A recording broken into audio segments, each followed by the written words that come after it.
사랑하는 성도 여러분, 저는 한때 제가 가지고 있는 여러 가지 단점들이나 연약함을 잘 받아들이지 못한 적이 있었습니다. 제가 사실은 실수를 굉장히 많이 하고 사는 사람인데, 근데도 실수를 잘 받아들이지를 못하는 거예요. 그리고 신앙생활을 시작하고 나서부터는 하나님 앞에서 제 마음속에 감정적인 동요가 일어나는 것을 제가 좀 용납하지를 못했습니다. 왜 이렇게 하나님 앞에 신앙생활을 하기 시작했는데 왜 이렇게 마음이 자꾸 흔들리지? 어떤 일이 있으면 자꾸 동요하고 믿지 못하고 그런 것들 때문에 고민을 참 많이 했었습니다. 지금 우리가 살아가고 있는 이 시대도 자신의 연약함을 드러내지 않거나 혹은 고백하지 못하는 그런 시대인 것 같습니다.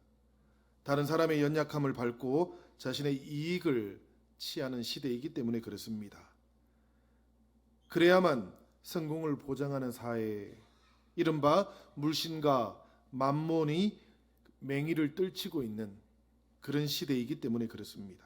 그러나 여러분, 주의 형제 자매들의 공동체는 이런 연약함까지도 부둥켜 안아야만 합니다. 주님의 공동체가 신비롭게 자라나기 위해서는 우리 인간이라는 존재가 깨어지기 쉬운 존재라는 것을 이해하고 받아들여야만 합니다. 그리고 이런 연약함을 함께 나누고 기도해 줄 수 있어야만 합니다. 우리 하나님께서는 연약한 것들을 도우시고 또 그들을 대신해서 강구하심으로 하나님의 역사를 이루어 가시는 분이시기 때문에 그렇습니다.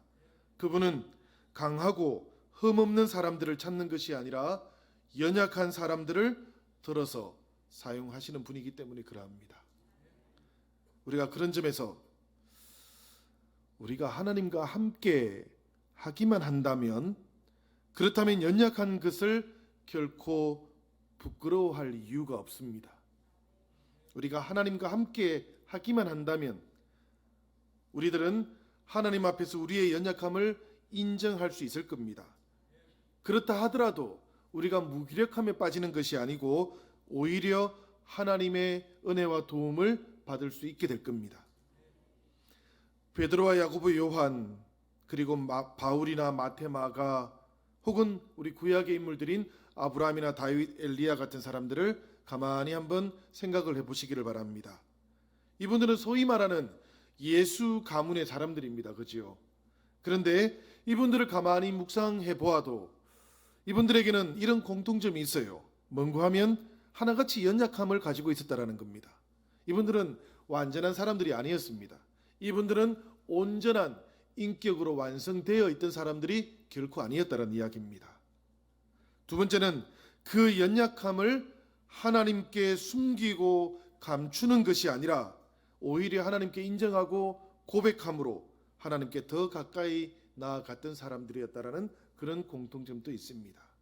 그래서 그 자리에서 하나님을 만나고 그 연약함 가운데에서 하나님의 인도하심을 받아서 이 사람들은 하나같이 자신 인생에서 새로운 삶의 가능성들을 열어갔던 그런 신앙의 주인공들이었다라는 걸 우리가 발견합니다. 우리가 성경 속에 있는 그 시간을 좀 더 과거로 돌려가지고 인류의 기원으로 한번 돌아가 보면 그곳에는 아담의 아들을 우리가 하나 만나게 되는데 그 아들 이름이 셋입니다. 셋.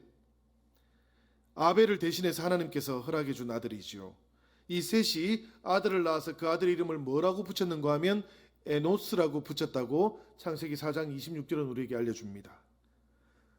그리고 성경은 이 에노스 시대에 비로소 사람들이 여호와의 이름을 부르기 시작했다, 그렇게 전하고 있어요. 이 성경이 여호와의 이름을 그때 비로소 불렀다라는 그 말씀은 그때 여호와 하나님을 자신들의 하나님으로 인정하고 그리고 의지하기 시작했다라는 그런 뜻입니다. 셋이라는 이 이름의 뜻은 뭔가 하면 기초라는 뜻이에요. 그리고 에노스라는 이름의 뜻은 뭔가 하면 죽음 앞에 서 있는 약한 존재라는 그런 뜻입니다. 아담이 셋을 낳으면서 이 셋을 가인의 계보와는 또 다른 가문의 기초로 삼았다라는 그런 이야기지요. 또 그런가 하면 셋은 자신이 아들을 낳은 다음에 연약한 사람이라고 이름을 붙이면서 그 연약함을 이제 인정하고 고백하면서 하나님을 의지하는 인생을 살아가겠다라고 그렇게 결심했던 것이죠. 그러니까 하나님 앞에서 우리가 연약한 존재라고 고백한 사람은 누군가 하면 에노스가 아니고 셋이에요. 그죠? 셋이 이제부터는 이 아브라함이 가인을 대신하는 믿음의 가문을 세워나갈 때 이 셋은 스스로 하나님 앞에서 하나님, 제가 이제는 하나님만 의지하고 살아가겠습니다. 이렇게 고백했던 이야기예요. 우리가 겉으로 보면 이 셋의 집안보다는 강함을 추구했던 가인 집안이 훨씬 더 훌륭해 보입니다. 그러나 사람이 자신의 연약함을 부인하면 할수록 사람들은 하나님으로부터 멀어져 간다라고 성경은 우리에게 알려줍니다. 그 대신에 연약함을 깨달아 인정하고 고백할수록 사람은 하나님께 더 가까이 나아갈 수 있다라고 성경은 이야기해요. 왜 그런가 하면 연약함을 인정할 때 하나님은 사람들을 찾아오셔서 그들의 피난처가 되시고 그들의 방패가 되어 주시기 때문에 그러합니다. 이게 인류의 기원에 대한 성경의 가르침입니다. 우리가 구약성경 사무엘상 17장을 보면 사울이 이스라엘의 왕으로 다스릴 때에 이웃나라 블레셋이 굉장히 강했어요. 그 가운데 특별히 그 블레셋에는 굉장히 강한 장수가 하나 있었는데 그 사람 이름이 뭡니까? 아시죠? 아시는데 대답 안 하시는 거죠? 우리 1층은 대답 안 해요. 모른다 치고. 2층 우리 누굽니까? 예, 골리앗이죠. 그죠? 이 골리앗을 앞세워 가지고 전쟁을 하니까 이스라엘의 모든 장군들이 또 군사들이 골리앗을 보고 이미 사기가 떨어져가 도망을 가버렸습니다. 베들레헴에 살던 이새가 자신의 아들들이 그 군대에 지원해 있으니까 염려가 되었어요. 그래서 아직 군력을 받지 않았던 다윗, 어린 다윗을 그 전쟁터에 보냈지 않습니까? 가서 너 다른 건 하지 마. 형들이 어떻게 있는지만 보고 빨리 돌아와. 그랬는데 이 다윗이 전쟁터에 가서 보니까 이스라엘의 모든 장군들뿐만 아니라 군대가 전부 막 사기가 떨어져서 도망가고 있는 것이죠. 어린 다윗이 마음속에 뭐가 생겼어요? 이걸 용기라고 할 수 있는지는 잘 모르겠습니다. 여하튼 분기가 생겼어요. 그래가지고는 이 다윗이 나서가지고는 내가 저 골리앗을 상대하겠다. 우리 속담에 있지요? 하룻강아지 법무순절 모른다고. 다윗의 손에는 물맷돌 5개만 딱 들고 있었는데 사실은 이 물맷돌 5개도 다윗이 의지하고 있던 것은 아니었어요. 그죠? 이 다윗이 골리앗 앞에 딱 나가서 하는 말이 뭡니까 여러분? 나는 만군의 여호와의 이름, 곧 네가 지금 모욕하고 있는 이스라엘의 하나님의 이름으로 내가 너에게 나아간다. 이렇게 선언했지 않습니까? 사실 이 장면을 생각해 보면 이 장면이야말로 다윗 인생에서는 가장 큰 인생의 위기입니다. 그렇죠 여러분? 다윗은 지금 잘못하면 죽잖아요. 인생이 끝날 위기 상황 속에 있지 않습니까? 그런데 성경은 이 다윗의 인생을 기록하면서 바로 이 순간이야말로 다윗 인생이 빛나기 시작했던 순간이라고 기록하고 있어요. 가장 위기의 순간이었는데도 이 다윗이 하나님을 의지하니까 성경은 이 다윗의 인생 가운데 빛나기 시작한 출발점으로 바로 이 위기의 순간을 그렇게 정하고 있는 거예요. 특별히 여러분들의 인생 가운데 혹시 어려움이 찾아오고 여러분들의 인생 가운데 지금 위기의 때라고 생각하시는 분들이 있다면 이 다윗이 빛나기 시작했던 순간을 꼭 기억하시기를 바랍니다. 우리 인생 가운데 하나님을 붙잡으시고 하나님을 의지하고 우리의 마음이 새롭게 결단하면 하나님께서는 자신의 백성들을 찾아와서 그 위기의 순간을 가장 빛나는 순간으로 변화시켜 가시는 분이신 줄 믿으시기를 바랍니다. 바로 그 순간이 하나님의 강함이 드러나는 가장 좋은 순간이기 때문에 그러합니다. 여러분, 하나님께서 온 세상 가득히 창조주 하나님이시라는 것, 구원의 하나님이시라는 것을 드러내기 가장 좋은 순간은 사실은 우리가 연약한 순간인 거예요. 우리가 연약한데도 불구하고 하나님의 손을 붙잡고 하나님께 나아가고 의지하는 바로 그 순간에 하나님께서는 우리의 인생을 새롭게 하시고 빛나게 해 가시는 것입니다. 그런데 사무엘하 11장을 보면 우리는 전혀 다른 다윗을 만나게 됩니다. 이제 다윗은 왕이 되었어요. 이스라엘의 절대 군주가 되었습니다. 그리고 주변 나라들을 정복해 나가기 시작합니다. 암몬을 정복하는데 다윗은 이제 전쟁터에 나가지도 않아요. 충분히 다윗은 이제 강력한 왕이 되어버렸던 겁니다. 하나님을 의지할 마음이 생기지 않아요. 이제는 지금 이 순간은 다윗 인생에서는 가장 강력한 순간입니다. 이스라엘에 이런 왕보다 강력했던 왕은 없었어요, 사실은.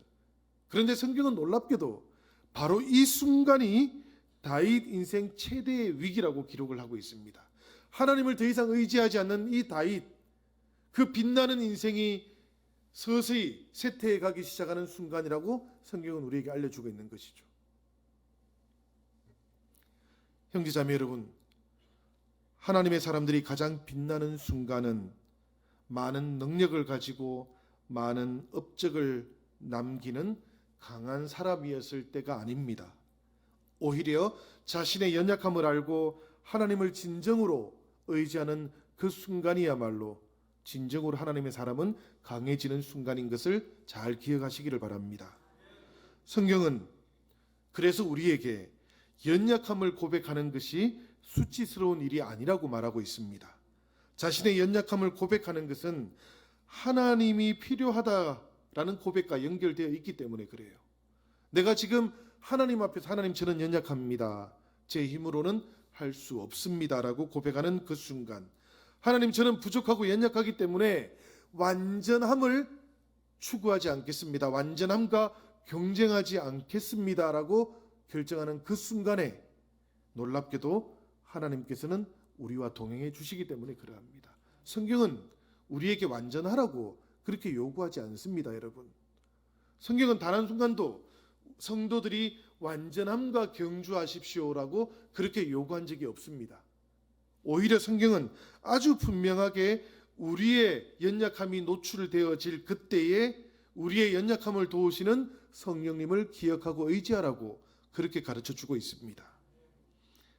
우리의 연약함을 도우시는 성령, 그분은 우리의 약함과 함께 하시는 분이십니다. 그리고 우리의 약함을 하나님의 강함으로 이루어 가시는 분이신 줄 믿으시기 바랍니다. 우리 영신교회가 온전히 이렇게 하나님의 강함이 드러나는 교회 되기를 원합니다. 우리 성도들 모두가 다 늘 우리의 능력과 우리의 자신감이 아니라 하나님을 의지하고 그분이 이끌어가는 그 길을 따라가는 교회 되기를 원합니다. 그래서 이 시대에 하나님의 강함을 드러내는 교회 되기를 원합니다. 오늘 봉독했던 요한복음 14장 16절의 말씀을 보면 우리 주 예수 그리스도께서는 이렇게 말씀하셨습니다. 내가 아버지께 구하겠으니 그가 또 다른 보혜사를 너희에게 주사 영원토록 너희와 함께 있게 하시리니. 예수께서는 지금 성령을 가리켜서 보혜사라고 그렇게 부르셨습니다. 이 보혜사라는 뜻은 2주 전에 제가 알려드렸습니다. 그렇죠? 헬라 말로는 뭐라고요? 파라클레토스라고 그렇게 불린답니다. 이 뜻은 돕는 자라는 뜻입니다. 그러니까 성령은 우리의 연약함을 도우시는 분이십니다. 그런데 여러분, 예수께서 이 말씀을 하실 때 이 요한복음 14장 16절 말씀에는 한 가지 이상하게 보이는 말씀이 들어있어요. 그게 뭔가 하면 내가 아버지께 구하겠으니 그가 또 다른 보혜사를 너희에게 주사. 또 다른 보혜사라고 예수께서 아주 분명하게 말씀하셨습니다. 또 다른 보혜사라면 이미 와 계시는 보혜사도 계시다는 이야기인데 그분은 누구십니까, 여러분? 이미 와 계신 보혜사는 예수 그리스도십니다. 우리가 요한일서 2장 1절을 보면 이런 말씀이 나오고 있어요. 우리 다 같이 한번 읽어볼까요? 요한일서 2장 1절의 말씀입니다. 시작.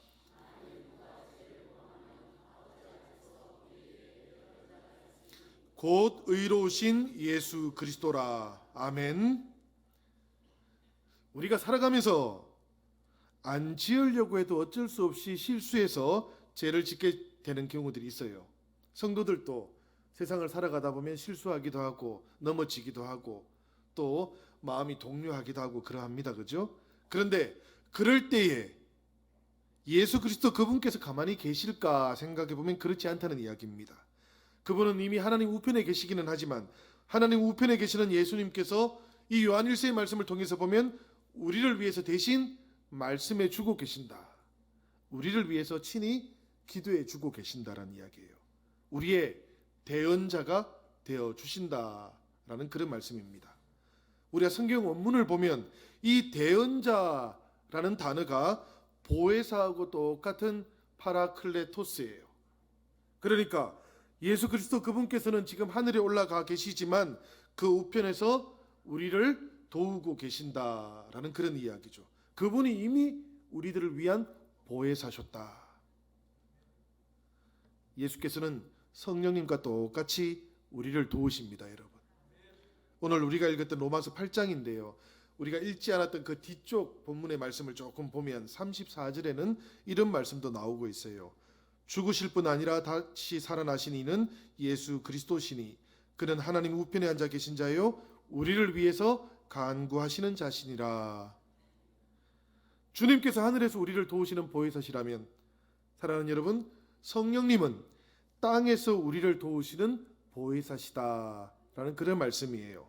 그래서 성령께서는 이 땅에서 하시는 일이 무언가 하면 바로 오늘 우리가 읽었던 로마서 말씀인데 한번 제가 26절 같이 읽어볼까요? 우리 같이 우리 말씀 나오면 읽어보겠습니다. 26절 말씀이에요. 본문 말씀 안 나오네요. 제가 읽어보겠습니다. 이제 나왔습니까? 다 같이 한번 읽어보겠습니다. 시작. 이와 같이 성령도 우리 연약함을 도우시나니 우리가 마땅히 빌 바를 알지 못하나 오직 성령이 말할 수 없는 탄식으로 우리를 위하여 친히 간구하시느니라. 아멘. 형제 자매 여러분, 이렇게 우리에게 도우시는 분이 필요한 이유가 무엇인가 하면 우리가 연약하기 때문에 그렇습니다.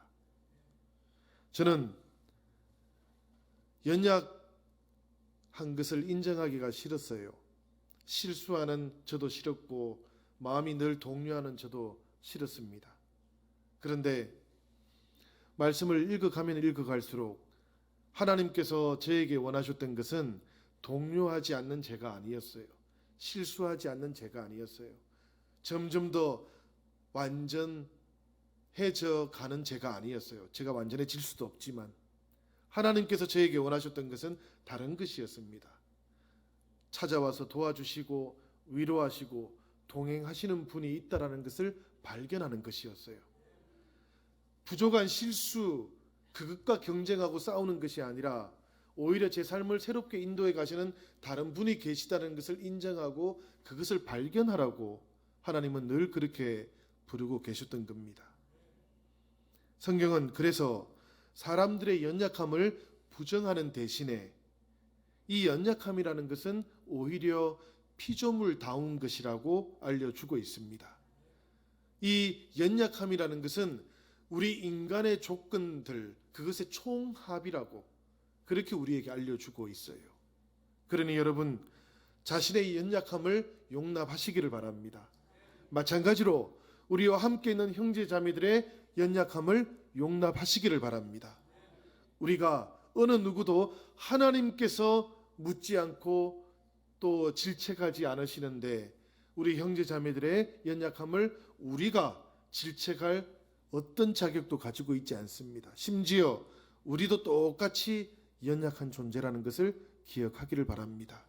대신에 우리는 그 형제 자매들의 혹은 자신의 연약함을 위해서 기도하시기를 바랍니다. 우리가 그렇게 기도해 주는 동안 이 교회는 점점 더 신비로운 주님의 공동체로 변화되어 갈 줄로 믿습니다.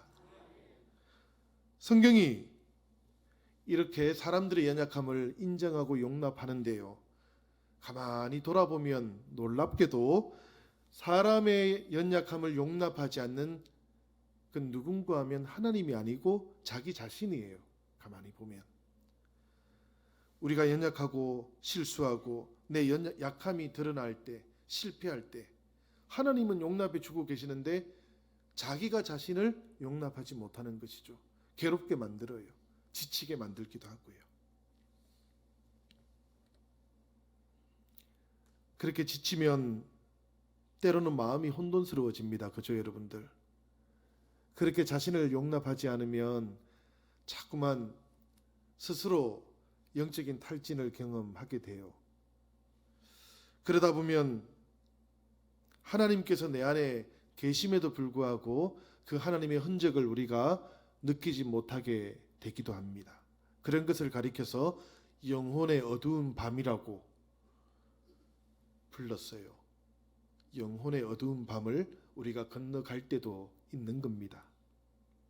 때로는 기도 생활의 가장 핵심이라고 할 수 있는 하나님을 향한 진지한 마음이 생겨나지 않을 때가 있어요. 때로는 마음이 냉랭해지기도 하고 손이 마비되어서 천사와 씨름하지 못하게 될 때도 있습니다. 자녀들을 생각하면서 그 영혼을 위해서 기도해야 하는데요. 그건 잘 아는데 그런데도 기도가 이어지지 않을 때도 있어요.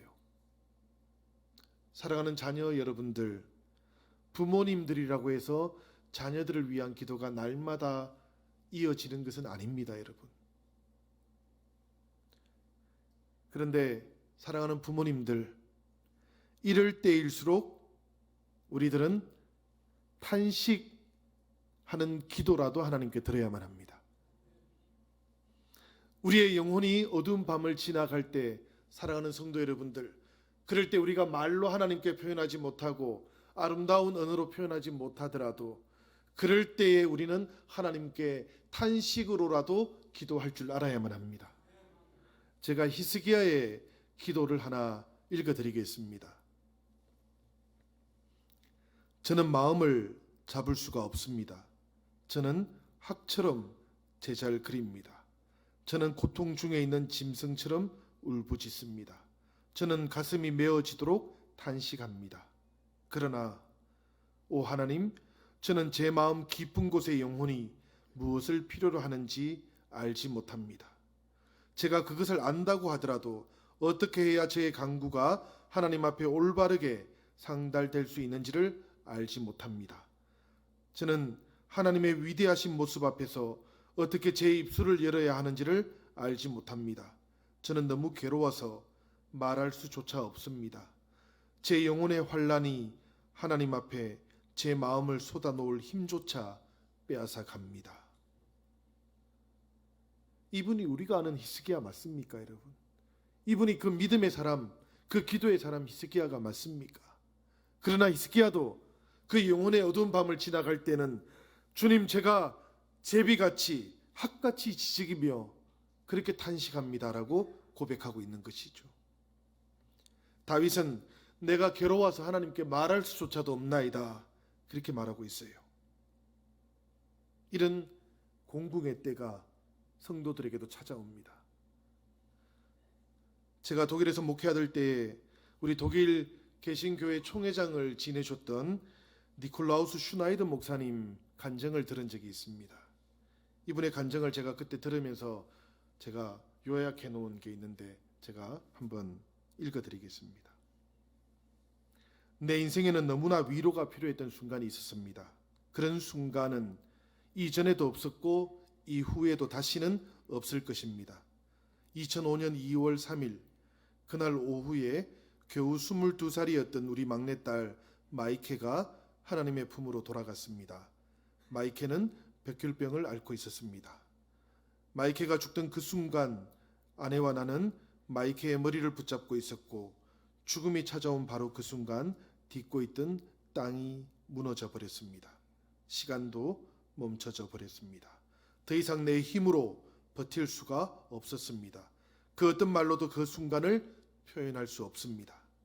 그 어떤 것도 더 이상 지탱할 수 없었고 어떤 것도 붙잡을 수 없었습니다. 저는 제 딸도 아내도 심지어 제 자신조차도 붙잡을 수 없었습니다. 그러나 그때 나는 붙잡는 대신 붙잡혀졌습니다. 이 체험을 제가 어떻게 여러분들에게 전달할 수 있을까요? 그래서 저는 제 딸의 죽음이 제 인생에서 가장 끔찍한 순간이고 동시에 그때까지 하지 못했고 그 이후로도 결코 하지 못할 가장 깊은 영적인 체험을 하게 되었습니다. 그때 체험에 대해 나는 단지 부족한 말로만 표현할 수 있을 뿐입니다. 그때 저는 하나님의 손에 감추어져 있었고 그 어떤 것도 그 누구도 더 이상 붙잡아 줄 수 없을 그때 그분에게 붙잡혀 있었습니다. 마이케의 장례 예배 동안 봉독되었던 하나님의 말씀과 설교, 기도와 찬양이 그 슬픔의 숲에 울려 퍼졌고 제 귓가에도 울려 퍼졌습니다. 예수 그리스도 안에서 십자가의 죽음을 통해 생명으로 부활하시는 그 생명의 하나님이 우리 모든 생명을 위한 결정적인 기준임이 분명하며 그것은 우리 딸 마이케에게도 분명히 해당됩니다.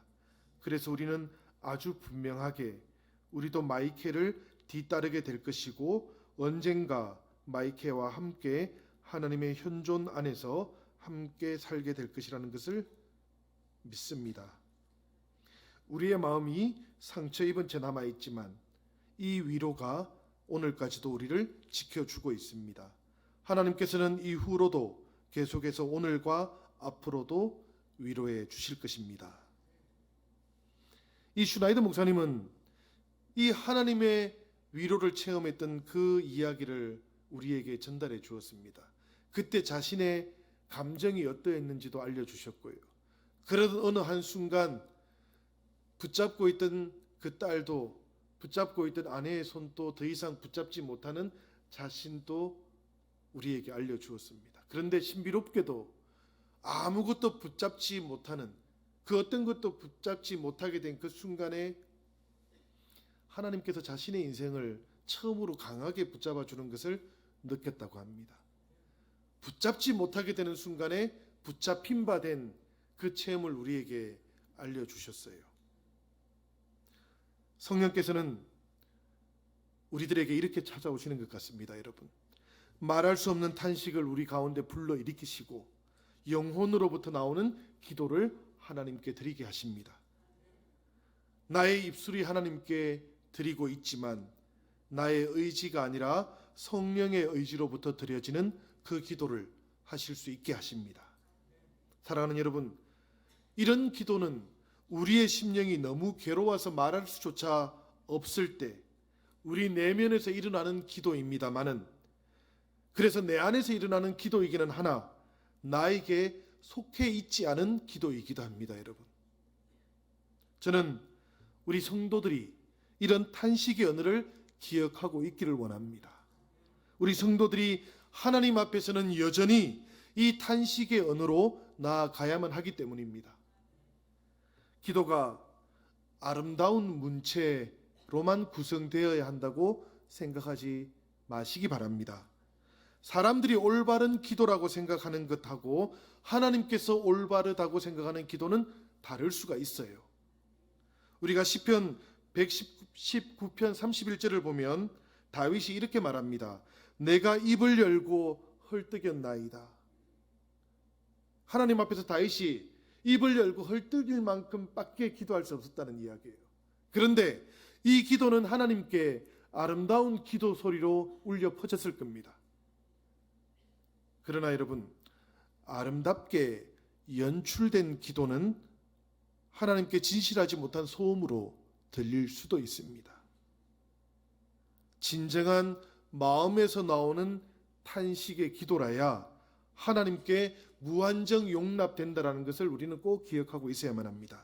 왜 그런가 하면 그것이야말로 성령의 역사이기 때문에 그렇습니다. 그런 기도라야 하나님께서 성령을 통해서 우리의 깊은 곳을 살펴주시기 때문에 그러합니다. 또렷한 음성 언어를 하나님께 들으지 않는다고 해서 하나님께서 우리의 마음과 우리의 기도의 내용을 해석하지 못하시는 것은 아니지 않겠습니까, 여러분? 하나님은 연약한 우리의 말을 모두 아십니다. 하나님께서는 연약한 우리의 마음을 다 아십니다, 여러분. 그래서 성령께서 우리가 도저히 하나님을 향해서 나아가지 못할 때, 어떻게 해야 될지도 알지 못할 그때에도 우리 영혼 가장 깊은 곳에서 하나님께 대신해서 기도해 드리고 있는 것이죠. 우리 영신교회가 이런 기도를 드리는 교회가 되기를 원합니다. 우리 영신교회 성도들 한 분 한 분이 이런 자신의 연약함을 가지고 하나님께 나아가시고 그 연약함 가운데에서 우리를 찾아오시고 만나주시는 그 성령님과 만날 수 있기를 바랍니다. 그래서 성령께서 우리를 하나님께 대신 중보해 주는 그런 기도가 있는 교회, 그런 성도님들 되기를 우리 주님의 이름으로 축원합니다.